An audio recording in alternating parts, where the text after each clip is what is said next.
बिस्मिल्लाहिर्रहमानिर्रहीम। अस्सलाम वालेकुम डियर स्टूडेंट्स। आज के हमारे इस लेक्चर में हमने एक्सरसाइज 3.1 फर्स्ट ईयर मैथमेटिक्स का हमारे पास तीसरे चैप्टर का क्वेश्चन नंबर 9 है। अब क्वेश्चन नंबर 9 क्या कहता है इसको पढ़ते हैं। यहाँ पर हमारे पास क्या है, find the position of point dividing the join of 2i minus 3j and 2i plus 6j in the ratio 4:3। अब यहाँ पर क्वेश्चन को रीड करने से हमें कोई भी बात समझ नहीं आई, ठीक है। यहाँ पर हम क्या करेंगे, मैं आपके लिए एक डायग्राम बनाऊंगा, उस डायग्राम से आपको ये मुकम्मल क्वेश्चन समझ आ जाएगा, क्लियर हो जाएगा। तो यहाँ पर सबसे पहले हम डायग्राम बनाएंगे। डायग्राम कैसे बनाएंगे, यहाँ पर चेक करें। पहला वेक्टर हम यहाँ पर लेंगे, ठीक है।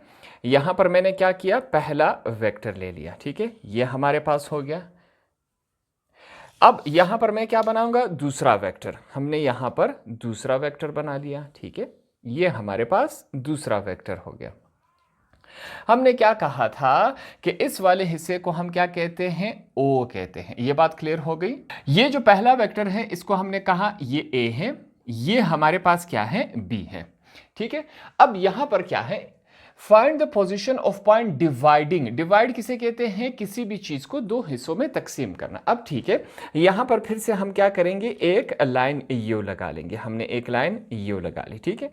अब कहता है कि यहां पर इस लाइन में एक ऐसा पॉइंट है जो इन दोनों को डिवाइड करवा रहा है। इस लाइन को डिवाइड करवा रहा है 4:3 में। इसका मतलब क्या हुआ, 4:3। एक साइड बड़ा होगा, एक साइड छोटा होगा। तो उसके लिए हम क्या करते हैं, हम कहते हैं फॉर एग्जाम्पल वो पॉइंट हमारे पास ये रहा, ठीक है। अब यहां पर हम इस लाइन को मिला लेते हैं। हमने इस लाइन को यहां पर मुकम्मल एंड तक मिला दिया, ठीक है। इस पॉइंट को हमने क्या कहा, ये हमारे पास क्या है, डी है, ठीक है। यहां पर हम क्या कहेंगे, ये 4 है, ये 3 है। क्वेश्चन में दिया गया है 4:3। 4 वाला साइड बड़ा होगा, 3 वाला साइड छोटा होगा।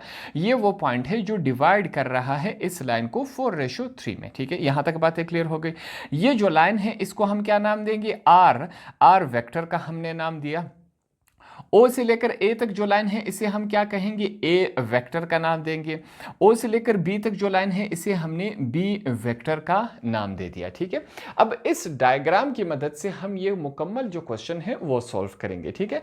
ये डायग्राम से आपको काफी चीजें क्लियर हो गई होंगी। तो अब चलते हैं अपने क्वेश्चन की तरफ। हमारे पास दो वैल्यूज दी गई हैं। हम क्या करेंगे, यहां पर मैं लिखूंगा लेट। फर्ज करें हमने कहा कि हमारे पास वेक्टर ए क्या है, जो पहली वैल्यू है इसको हम वेक्टर ए समझ लेते हैं, ठीक है। 2i हमारे पास -3j, ठीक है। बी वेक्टर को हम सेकंड जो वैल्यू है उसको ले लेते हैं, 2i हमारे पास +6j। ये हमने क्या किया, दूसरा जो वेक्टर है वो ले लिया। क्वेश्चन में हमारे पास दो वैल्यूज दी गई है, इसको हमने वेक्टर ए दे दिया, इसको वेक्टर बी। वेक्टर ए, इस लाइन की वैल्यू हमारे पास ये रही, दूसरी लाइन की वैल्यू जिसे हमने वेक्टर बी का नाम दिया उसकी वैल्यू हमारे पास ये रही। आगे हम क्या लिखेंगे, यहां पर मैं क्या लिखूंगा, गिवन रेशो। हमारे पास रेशो किस फॉर्म में दे गया, गिवन रेशो हमारे पास है 4:3। ये क्वेश्चन में दिया गया है। उसके बाद हम क्या लिखेंगे यहां पर, सो m/n, ठीक है। ये हमने लिखा, हमारे पास क्या है 4:3। अब हमारे पास काफी चीजें यहां पर आ चुकी हैं, ठीक है। जो रेशो दिया गया था 4:3, इसको भी हमने नाम दिया।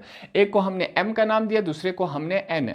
m हमारे पास 4, दूसरा हमारे पास n जो है वो 3 है। यहां तक बातें क्लियर हो गई। तो अब ये वाला जो क्वेश्चन है हमारे पास वो एक फार्मूले के जरिए सोल्व होगा, ठीक है। वो फार्मूला हमारे पास क्या है, यहां पर हम लिखेंगे। सबसे पहले मैं लिखूंगा late.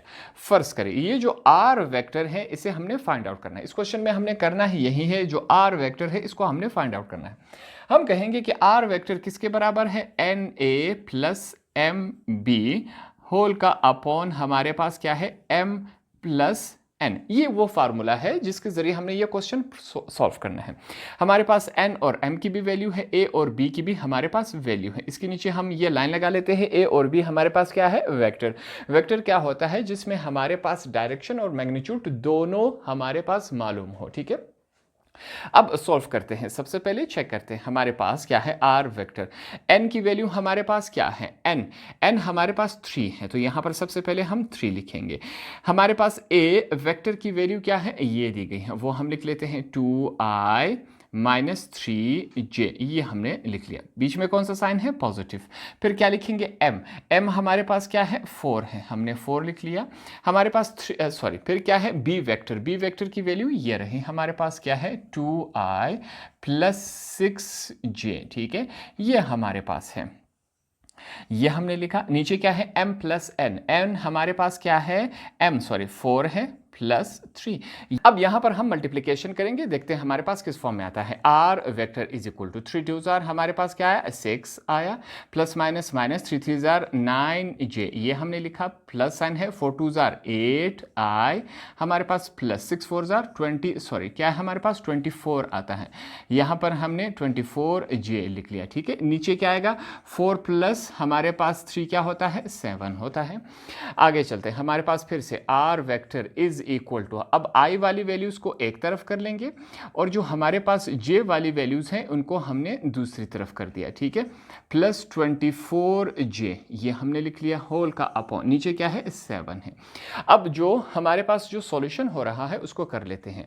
r vector is equal to 6 और 8 हमारे पास कितने होते हैं? 14। यहां पर हमने लिखा 14i, ठीक है, अब आगे क्या है हमारे पास? पॉजिटिव साइन आएगा, ठीक है। 24 में से अगर 9 चले जाए तो हमारे पास 15j रह जाएगा, ठीक है, ये हमने लिखा। नीचे क्या है? 7 है। अब इस क्वेश्चन को आगे चेक करें, हम यहां पर क्या करेंगे? सबसे पहले हमारे पास r vector is equal to, अब ये जो 7 है दोनों वैल्यूज का है, मैं इसको अलग अलग करके लिख सकता हूं, बिल्कुल लिख सकता हूं।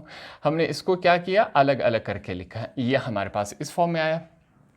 कैंसिलेशन हो रही है, कैसे हो रही है? r vector is equal to 7 1 जार 7 7 2 जार 14, तो हमारे पास 2i, ऊपर केप लगाते जाए जहां पर मैं भूल जाऊं, ठीक है, 15 7, ये हमारे पास क्या आया? आंसर आया। इस क्वेश्चन में जो हमसे पूछा गया था कि हमारे पास ये जो वेक्टर था r, जिसने इस लाइन को दो हिस्सों में डिवाइड करवाया था, एक रेशो की शक्ल में 4:3, इस r वेक्टर की वैल्यू हमने फाइंड आउट करनी थी, जो कि हमने यहां पर फाइंड आउट करके दे दी। होप आपको ये वाला क्वेश्चन भी आसानी से समझ आ गया होगा।